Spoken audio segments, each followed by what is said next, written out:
오늘도 예수님의 기적을 계속 말씀을 드리겠습니다. 오늘은 오순절 성령 강림에 대한 말씀입니다. 우리 교회 역사 2000년 동안에 일어난 여러 일들 가운데 가장 중요한 사건, 또 가장 큰 사건을 하나만 꼽으라고 하면 바로 오순절 성령 강림을 꼽을 수 있을 것입니다. 이 성령 강림에서 교회가 시작이 됐습니다. 이 성령 강림으로 전도가 시작이 됐습니다. 이 성령 강림에 의해서 죄인의 변화가 시작이 됐습니다. 그러므로 이 오순절 성령 강림은 아주 중요한 사건인데 우리 예수 믿는 사람들이 오순절의 성령 강림을 잘 모르고 있습니다. 성령 강림이라는 것은 문자 그대로 성령님이 내려오셨다는 뜻입니다. 예수님께서 인간의 몸으로 우리 인간 세상에 오셨듯이 성령께서 이 땅에 오셨습니다. 오셨는데 특별히 믿는 사람들 속에 오셨습니다. 오순절이라는 이름이 붙은 것은 구약의 오순절 절기에 성령님이 오셨기 때문에 오순절 성령 강림 이렇게 부릅니다. 왜 하필이면 구약에 여러 절기가 있는데 오순절 날에 성령이 오셨을까? 이 오순절은 영적으로 아주 중요한 의미가 있는 절기입니다. 레위기 23장에 보면 오순절이라는 절기에 대해서 상세히 설명을 하고 있습니다. 오순이라는 말은 다섯 오자에 열 순자를 합쳐서 오순 그러면 50이라는 뜻입니다. 영어 성경에 있는 펜테코스트라는 말도 같은 뜻이에요. 50이라는 뜻입니다. 왜 50이라는 숫자가 나타나느냐 하면은 구약의 절기에 보면 농사를 지어서 첫 열매를 거두면 그 첫 단을 하나님께 드리는 날이 있었습니다. 초실절이라고 해요. 첫 열매를 하나님께 드리는 날. 그리고 이 날은 매년 날이 정해져 있습니다. 매년 6월절이 지난 첫 안식일 다음 날. 그러니까 구약의 안식일은 7일째 토요일이기 때문에 안식일 다음 날은 신약의 주일이 됩니다. 그래서 6월절 지나고 첫 안식일 다음 날인 주일날, 그날에 첫 열매를 드렸어요. 이 첫 열매를 드리는 절기가 지켜진 후에 7주를 카운트를 합니다. 그래서 7주째 되는 날, 그러면 이제 50일째가 되는 역시 주일날이죠. 그래서 첫 열매를 드린 날부터 시작해서 50일째 되는 날이다. 그래서 오순절이 되는 것입니다. 그러면 이날에는 어떤 일이 있었느냐 하면 구약에는 이날에 중요한 하나님께 드리는 제사 절차가 많이 있죠. 번제나 소제나 화목제나 또 속건제나 여러 가지 이런 제물들을 드리고 또 이날을 거룩한 날로 공포를 해서 온 백성들이 마치 그 신약의 주일처럼 안식일 규례대로 이날은 노동도 하지 않고 쉬면서 하나님 앞에 지키는 큰 절기로 지켰던 것입니다. 그런데 이와 같은 그 구약의 오순절은 절기상으로 보면은 모든 열매를 다 추수를 완료를 해서 저장하는 절기예요. 그래서 구약에서는 수장절이라는 이름도 있습니다. 첫 열매를 거두는 절기가 6월절에서 시작이 됐다면요, 모든 열매를 다 거두어서 저장하는 시기는 오순절에 완료가 됩니다. 그러면 이것이 이제 구약의 3대 절기와 관련해서 설명해 보면은 구약에 6월절이 있고 초막절 혹은 장막절이라고도 합니다만은 초막절이 있고 그 다음에 오순절이 있습니다. 이 세 절기가 영적으로 신약의 사건과 관련이 있어요. 6월절은 어떤 절기냐면 출애굽한 것을 기념하는 절기입니다. 애굽에서 탈출한 것을 기념하는, 구원의 출발을 기념하는 거예요. 그런데 초막절은 또 뭐냐 하면은 이 초막 혹은 장막이라고도 합니다. 영어 성경엔 텐트라고 있는데 이런 완성된 집에 거하지 않고 임시 거처에 거주했던 광야 40년 동안의 나그네 생활을 기념하는 절기예요. 그래서 이 초막절이나 장막절은 바로 오늘 우리 성도들이 구원받은 후에 하나님 나라에 들어갈 때까지의 여정을 상징하는 그런 절기입니다. 그럼 오순절은 뭐냐면은 오순절은 추수가 완료되는 그런 절기예요. 그래서 구약적으로 보면은 모든 열매를 다 거두어서 저장한다는 의미지만 신약에서 보면은 예수님의 부활로 시작된 참다운 구원의 역사가 모든 인류에게 다 퍼져나가는, 그래서 어떻게 보면 고린도전서 15장에 예수님의 부활을 첫 열매라고 했고 우리 성도 부활을 거기에 이어지는 모든 사람들에게 주어지는 열매라고 이렇게 했습니다. 그렇기 때문에 오늘 이 오순절 성령 강림은 말하자면은 이제 참 6월절에 시작된 구원이 이제 완성이 되는 그런 모습을 가리키는 절기인 것입니다. 그래서 영적으로 보면은 오순절은 대단히 중요한 절기예요. 구약의 첫 열매를 드리는 날이 말하자면 곡식을 추수해서 드리는 거였다면은 오늘 신약의 6월절은 무엇입니까? 예수님을 믿고 영혼 구원 받는 것이에요. 그리고 우리가 이 죄악 세상에서 탈출해서 하나님의 자녀로 구원받는 것입니다. 그럼 오순절은 무엇입니까? 구약의 모든 열매를 다 거두듯이 신약 시대에 복음의 문이 열려져서 모든 죄인들이 구원받는 길이 열려진 바로 이와 같은 것을 보편적인 구원을 상징하는 이런 것입니다.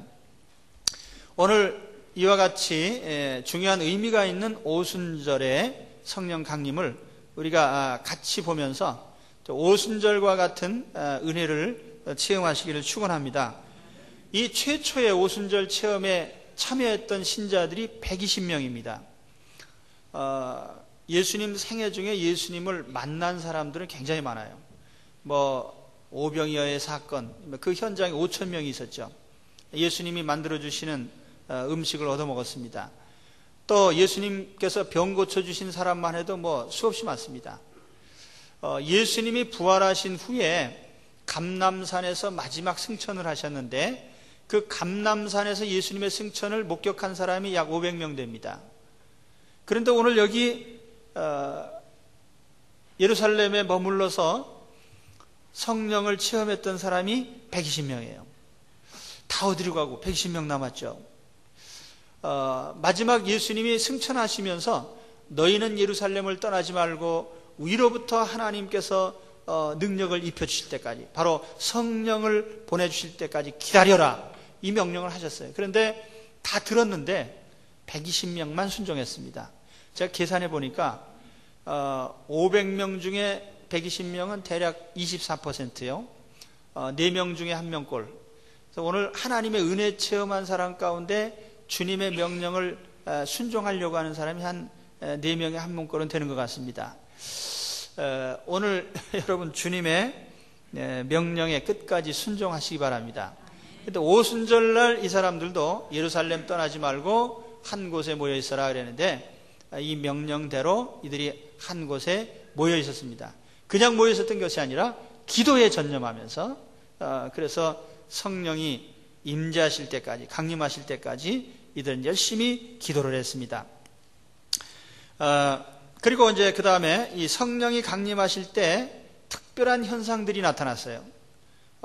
이것은 역사적인 사건이기 때문에 여기에 아주 특징적인 몇 가지 현상이 나타나는데 3가지로 요약할 수 있습니다. 첫째는 바람 소리가 들렸어요. 그런데 급하고 강한 바람 소리, 이렇게 표현합니다. 귀로 들린 거죠. 태풍이 불 때 엄청난 바람이 부는 소리가 들리듯이 여기 120명이 앉아있는 그 모든 처소에 온 집안에 가득히 바람소리가 들렸습니다. 바람소리가 들렸다고 해서 바람이 분 건 아니에요. 만일 태풍이 불었다면 다 날아가 버릴 거 아닙니까? 그런데 실제로 바람 부는 건 아니고 바람소리가 가득 차서 들렸어요. 이것은 성령님이 임하시는 하나의 초자연적인 그런 현상을 거기에 앉아있는 사람들이 느끼게 한 거죠. 그리고 바람이라고 하는 것이 또 향후에 일어날 복음 전파를 암시하는 그런 상징성도 있습니다. 그래서 이 귀로 바람 소리가 들려졌어요. 그 다음에 두 번째로는 눈으로 불꽃이 보였습니다. 불이 위로부터 임하여서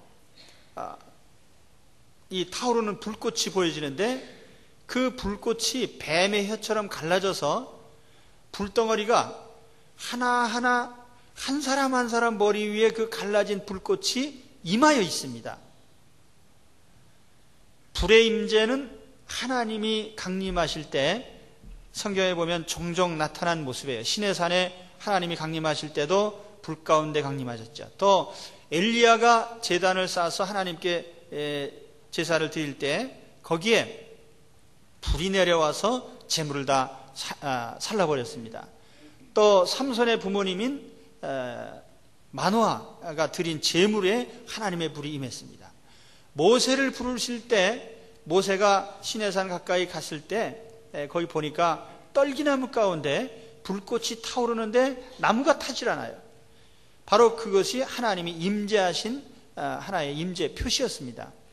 이 불꽃은요, 심판을 상징하기도 하고요, 또 이것은 성화를 나타내기도 합니다. 한쪽으로는 심판이요, 한쪽으로는 모든 죄를 태우고 거룩해지는 그런 모습을 가리키기도 합니다. 이건 역시 성령께서 임하셔서 이제 향후에 행하실 성화의 모습을 상징하기도 합니다.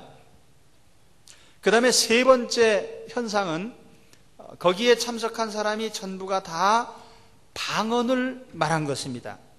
여기 저희가 다 성령 충만함을 받고 성령이 말하게 하심을 따라 다른 방언으로 말하기를 시작하니라. 방언이란 말은 언어라는 뜻이에요. 그래서 여기 글로사이스, 헬라어로 하면 글로사이스예요. 이 말을 번역할 때 영어 성경에는 이 혀라는 말이죠. 말이란, 언어라는 그런 의미로도 번역하고 랭귀지라는 말로도 번역을 했습니다.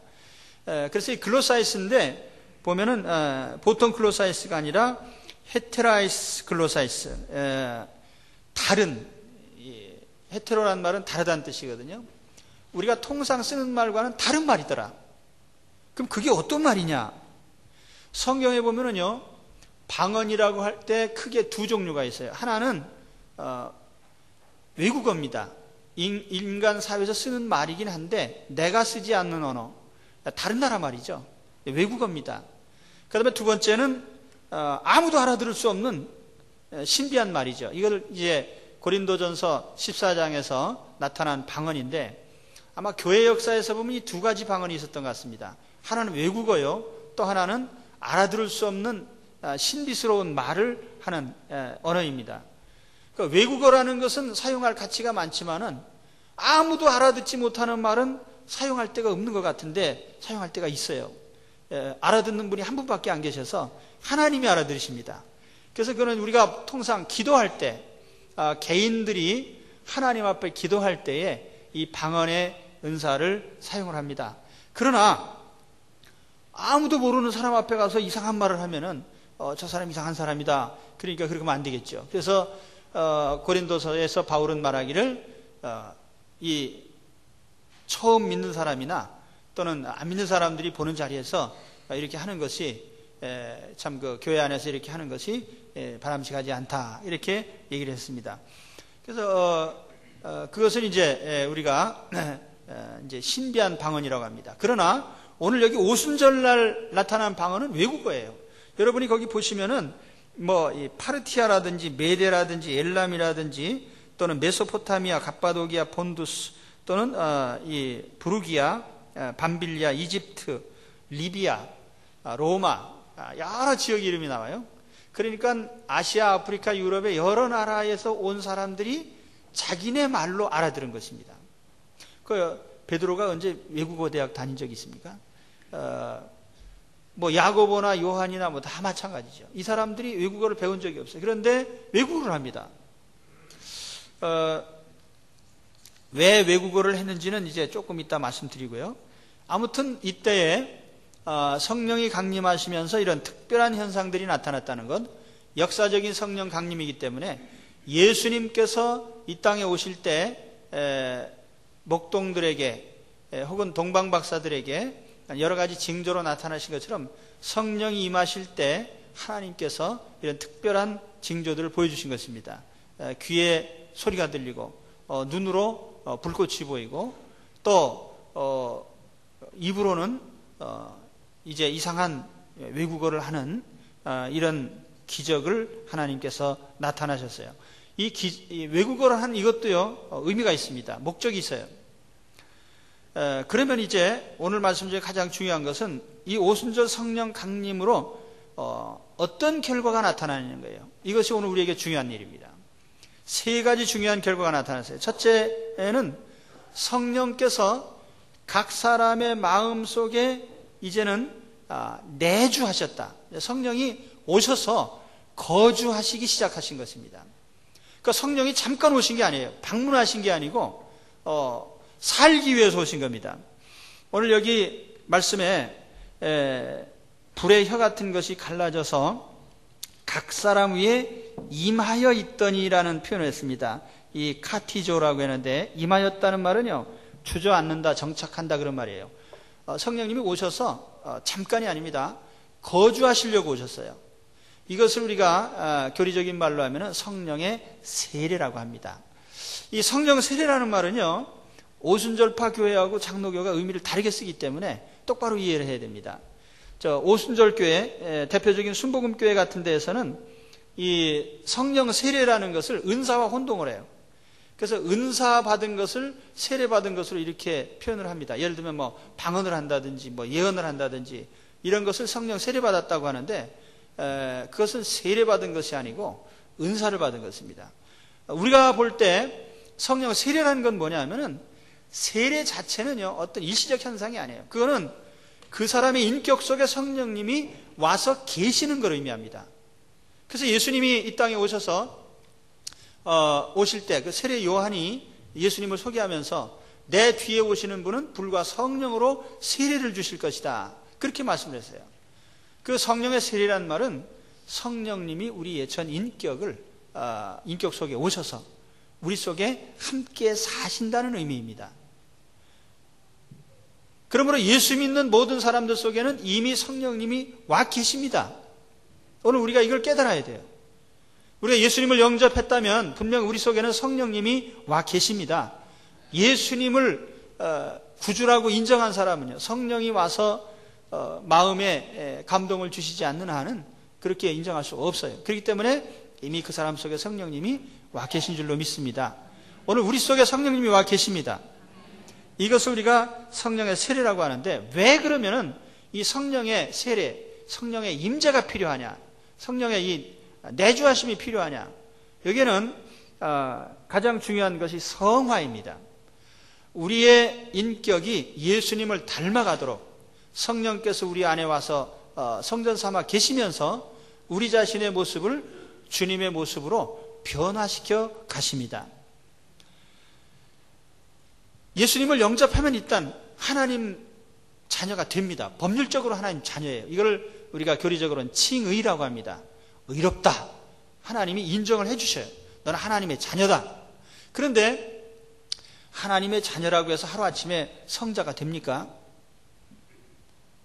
자, 어떤 사람이 성격이 급하고 또 화를 잘 내고 또는 거짓말도 종종하고 이러던 사람이 예수님을 믿는 바람에 갑자기 성 베드로가 되고 그랬습니까?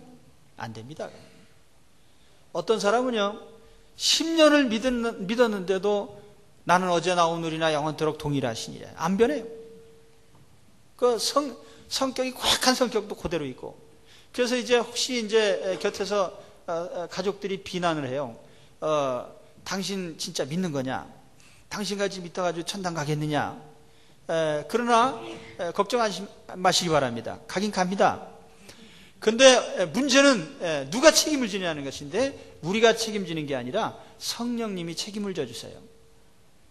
우리 안에 와 계신 성령께서 우리의 인격 속에 죄를 깨우쳐 주십니다.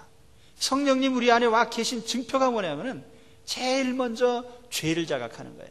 아, 이게 죄구나.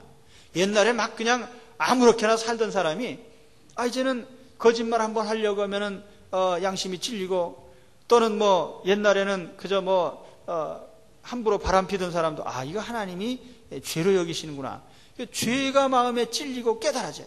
이건 죄니까 하지 말아라. 하나님이 심판하신다. 또 하나님께서 명령하신 것을 따르려고 하는 순종의 의지가 생깁니다. 하나님 계명이니까 지켜라. 이건 내가 지켜야 한다. 그래서 마음속에 하나님께서 그 많은 것을 하지 않고 하나님이 명령하신 것을 준행하면서 그리스도의 하나님의 자녀다운, 그리스도인다운 그런 삶의 모습으로 우리들이 변화되어 갑니다. 이걸 뭐라고 하냐면 성화라고 해요. 오늘 여러분, 우리 가운데 아직까지 성화가 덜 돼가지고 걱정되시는 분은 크게 걱정하지 마시기 바랍니다. 적어도요, 이 세상을 떠나는 순간까지는 거룩하게 만들어 주실 줄로 믿습니다. 그래서 혹간 우리 믿는 가족 중에 아직 덜 변화된 사람 있어도요, 걱정은 하지 마세요. 꼴가닥 전에는 하나님이 다 만들어 주십니다. 그리고 그건 100% 누가 해주세요? 성령께서요. 우리가 사실 이 세상 살면서 보면은 사람마다 성화의 정도가 다릅니다. 어떤 사람은 상당히 거룩해져 있고 어떤 사람은 아직 덜 거룩해져 있어요. 극단적으로 얘기하면요, 예수님 십자가에서 돌아가실 때 옆에 매달렸던 강도가 두 사람이 있는데 그 중에 한 사람이 흔히 말하는 오른편 강도인데, 이 사람은 죽기 직전에 예수님을 영접했어요. 그럼 이 사람은 언제 성화됐죠? 꼴가닥 할 때. 누가요? 성령께서요. 오늘 여러분, 우리가 다 하나님 자녀답지 못하지만 그러나 하나님의 성령이 우리 마음에 오셔서 우리를 성화시켜 주심을 믿으시기 바랍니다. 오늘 우리가 깨달을 것은 성령님이 내 안에 와 계시다는 사실이고, 또 그러면 우리가 생각하기를 내가 그럼 죄를 지을 때 성령님은 내 안에서 어떻게 계실까? 성령님은 어떻게 하고 계실 것 같아요? 내가 죄를 지을 때 그동안에 성령님이 계신지도 모르고 함부로 죄를 졌다면 미안해 하시기 바랍니다. 그래서 성경에 보면은 이와 같이 성령도 우리 연약함을 도우시나니 우리가 마땅히 빌 바를 알지 못하나 오직 성령이 말할 수 없는 탄식으로 우리를 위하여 친히 간구하시느니라. 내가 기도하지 않고 죄에 빠져 있을 때 성령님이 나를 대신해서 기도를 해주세요. 또 에베소 4장 30절에 보면 하나님의 성령을 근심하게 하지 말라. 그 안에서 너희가 구속의 날까지 인치심을 받았느니라. 성령님이 근심하고 계신단 말이에요. 앞으로 여러분 성령이 안에 계신 거 아시고 성령님을 근심하게 하시거나 탄식하게 만드시지 마시기 바랍니다. 바로 성령이 우리 안에 와 계시고 하나님의 자녀답게 변화되도록 우리의 성화를 이끌어 가십니다. 그 다음에 두 번째로 성령이 우리에게 오심으로 말미암아 성령 강림의 두 번째 결과는요, 하나님이 우리 성도들에게 능력을 주셨다는 거예요. 능력. 예수님 승천하시기 전에 이런 말씀하셨어요. 볼지어다 내가 내 아버지의 약속하신 것을 너희에게 보내리니 너희는 위로부터 능력을 입히울 때까지 이 성에 유하라. 위로부터 뭐가 임하여요? 능력이 임한다. 또 사도행전 1장 8절에 보면은 오직 성령이 너희에게 임하시면 너희가 권능을 받고 이렇게 돼 있어요. 여기 능력이란 말과 권능이란 말은 헬라어로 다 같은 단어입니다. 두나미스, 영어로 다이나믹이라는 말의 어원이 됩니다. 이 능력은 초자연적인 능력 또는 일반적인 모든 능력을 포함해서 주님이 행하신 모든 능력들이 다 이 두나미스입니다. 그런데 오늘 우리 예수님을 믿는 우리에게 하나님이 이런 우리 주님이 행하셨던 능력을 우리에게도 부어주십니다. 어떻게 해요? 성령님이 우리 가운데 오심으로써요. 그럼 구체적으로 어떤 능력들을 주십니까? 성경에 예를 들자면 병 고치는 능력을 주십니다. 때로는 귀신을 쫓아내는 능력을 주십니다. 죄를 이기는 능력을 주십니다. 하나님의 계명을 지키는 능력을 주십니다. 의를 행하는 능력을 주십니다. 지혜와 지식의 능력을 주십니다. 옳고 그름을 분별하는 판단력과 분별력을 주십니다. 뿐만 아니라 원수를 용서하는 용서의 능력을 주시고 고린도전서 13장과 같은 사랑의 능력을 주십니다. 사람을 다스리는 능력을 주십니다. 자기를 제어하는 능력을 주십니다. 그것이 영적인 것이든 육신적인 것이든 지성적인 것이든 물질적인 것이든 하나님은 어떤 능력이든지 오늘 우리에게 능력을 주십니다. 그 능력이 어디서 와요? 성령님이 임하심으로 오늘 우리에게 능력이 임합니다. 그러므로 세상에서 강한 자는 인간적인 물리적인 힘을 가진 자나 혹은 돈 많은 사람 강하다고 생각하지만 그렇지 않습니다. 성경이 말씀하는 진짜 강한 자는 누구냐 하면은 성령에 충만한 자예요. 그래서 모세나 여호수아나 또는 다니엘이나 사도 바울이나 베드로나 주님의 일을 했던 많은 위대한 인물들을 보면은 다 같이 공통점이 성령의 충만을 받았다는 사실입니다. 오늘 여러분 성령께서 우리에게 오심으로 오늘 우리에게 능력이 임합니다. 그렇기 때문에 성령의 능력으로 사십시오. 앞으로 인간적인 능력으로 살려고 하지 마시고요. 안 믿는 사람들은 능력의 출처가 없어요. 그러니까 뭐 능력을 개발하든지 말든지 오늘 우리 성도들은 성령의 능력으로 사는 사람들입니다. 지혜가 부족하면 성령의 지혜를 구하십시오. 사랑이 부족하면 성령의 사랑의 은사를 구하시기 바랍니다. 분별력이 모자랍니까? 성령의 판단을 구하십시오. 그래서 성령께서 우리 속에 성도로서 하나님 자녀로서 세상을 이기고 죄를 이기는 하나님의 특별한 권세를 주셔요. 악의 영들을 이기는 권세를 주셔요. 이 하나님의 권능을 오늘 성령으로 말미암아 받으시기를 축원합니다. 그리고 세 번째 우리가 받을 능력이 뭐냐면 전도의 능력입니다. 성령이 강림하심으로 우리에게 주신 능력 가운데 가장 중요한 능력이에요. 전도의 능력을 받았다. 전도는 사실 능력이 있어야 됩니다. 이거 아무나 할 수 없어요. 그러면 나는 아무나 하니까 안 되겠네. 여러분 우리 속에 성령님이 계셔야 안 계세요? 계시죠. 그럼 우리는 아무나가 아닙니다. 우리가 전부 하나님의 영을 받은 사람들이니까 우리에게 이런 능력이 있다고 말이에요. 사용을 안 하는 것이 문제죠. 전도가 왜 힘드느냐 하면은 불신 세상 사람들에게 복음을 전해야 되기 때문에 그게 힘든 겁니다. 안 믿는 사람들이라고 하는 사람들은 우리하고 전혀 가치관이 다르고 보는 눈이 다르고 영적 세계가 다른 사람들이에요. 그 복음 전하는 게 엄청 힘들어요. 사실 천국에 가면요 전도가 없습니다. 천국에 가서 전도상을 받을래도 못 받아요. 거기는 다 전도 된 사람들이니까 전도할 사람이 없습니다. 근데 우리가 사는 이 세상에는요 안 믿는 사람 천지이기 때문에 전도를 다 해야 돼요. 최근에 서울시 교육청에서 명령이 내려왔습니다. 뭡니까? 종교학교라 해도 전도는 하지 마라. 이제 그래서 공식 교과 프로그램에서 전도의 활동을 못하도록 이제 금지시켰습니다. 서울시 내 종교재단에서 운영하는 학교가 대략 한 100여 개 되는데 중고등학교 가운데요. 그 가운데 약 80개가 기독교 학교입니다.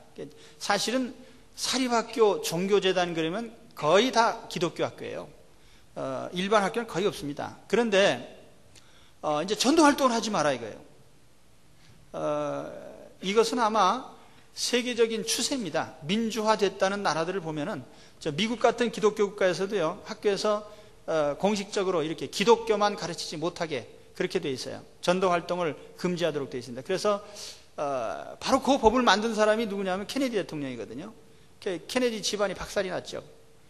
하나님을 진노케 하신 그러니까 미국의 모든 대통령 가운데 보면은 그 미국 대통령까지 얘기할 건 없고 하여튼 우리 이 복음을 전하는 것이 종교의 자유를 누리는 국가에서는 제한이 된다. 이게 약간은 좀 이상합니다. 종교의 자유가 있으니까 마음껏 전도할 수 있겠지. 그게 아니에요.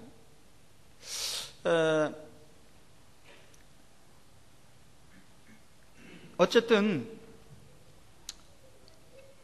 하나님께서 은혜를 베푸셔서 모든 사람이 다 살잖아요.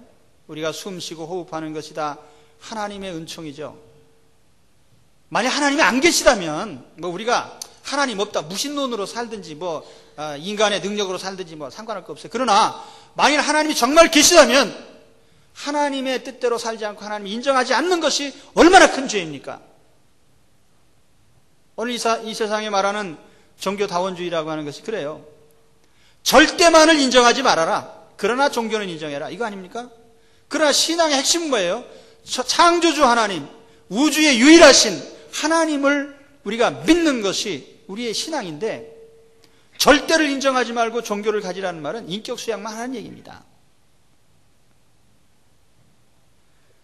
우리나라 개화기 이후에 공식적인 학교 교육을 시작한 것은 기독교입니다. 그래서 사실은 한국의 이 개화라고 하는 것, 어떻게 보면은 한국 사람이 일찍부터 이렇게 어떤 개화되게 된 배경에는 이 기독교 학교의 절대적인 역할이 있었어요. 그래서 이제 개화시켜 놓으니까 이제는 너희들 종교는 전파하지 말아라, 이렇게 되는 거죠. 참 대접이 참 섭섭합니다.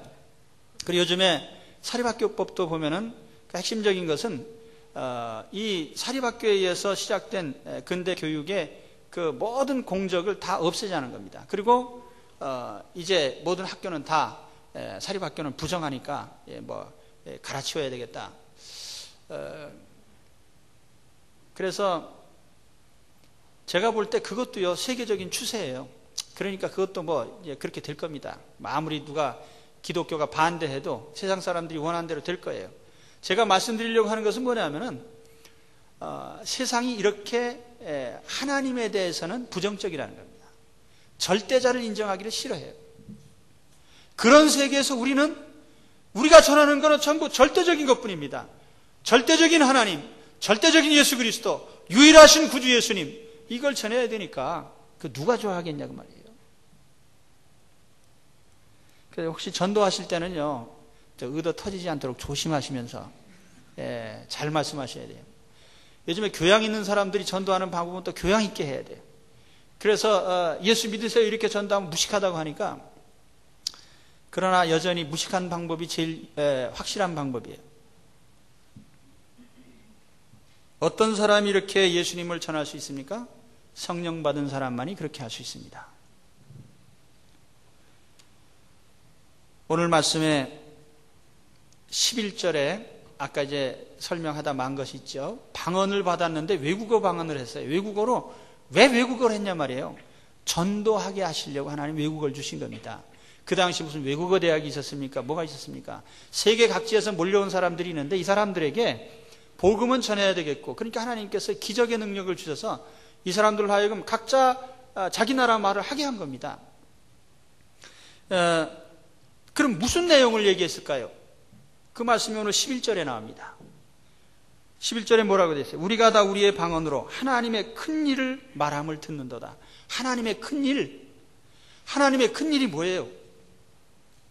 사도행전 전체를 읽어보면요, 수십 번 나타나는 공통적인 내용이 있습니다. 그게 뭐냐면 예수님은 우리 죄를 대신하여 십자가에서 죽으셨습니다.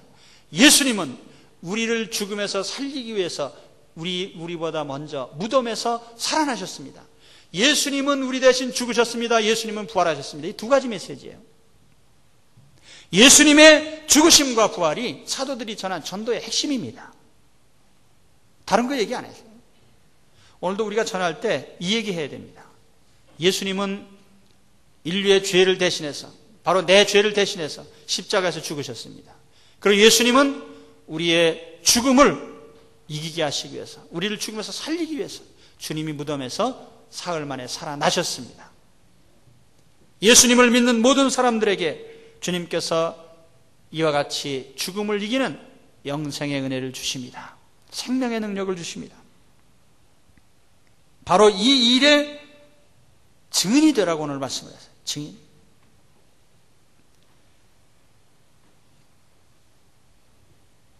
왜 성령을 주셨어요? 전도자가 되게 하시려고요. 이 증인이란 말은 증거라는 말은 헬라어로 마르투스입니다. 우리 예술단 이름이 마르투리아인데 같은 어원에서 나온 말이에요. 증거라는 뜻입니다.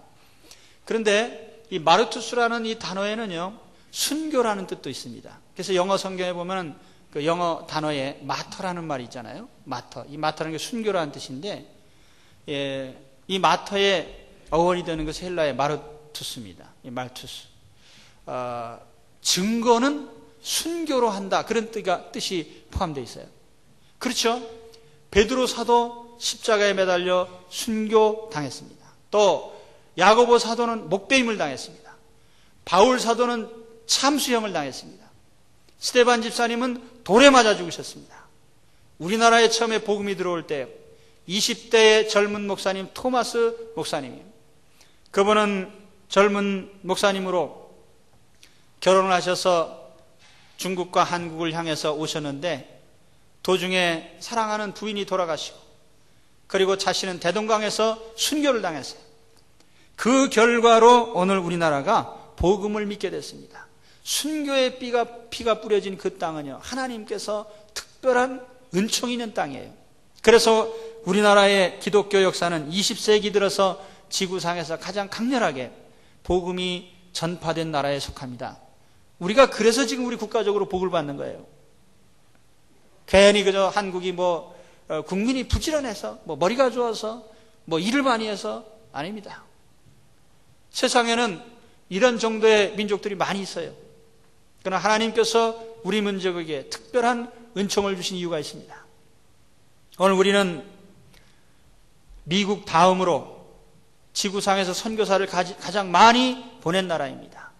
많이 보낼 수 있는 여력이 있기 때문에 보내는 겁니다. 그래서 하나님이 우리나라를 잘 살게 해주시고요, 한국 교회를 축복하시는 거예요. 오늘 여러분, 하나님께서 왜 성령을 보내신지를 아시기 바랍니다. 복음의 증거를 위해서 보내셨어요. 바로 우리가 복음의 증거자들입니다. 우리에게 성령을 주신 이유도 복음을 전파하기 위한 거예요. 오늘 여러분, 복음 전파의 역군들이 되시기 바랍니다. 내가 직접 가서 전도하고 나가지 못할 때는 선교사님을 보내고 또 선교사님을 우리가 후원하고.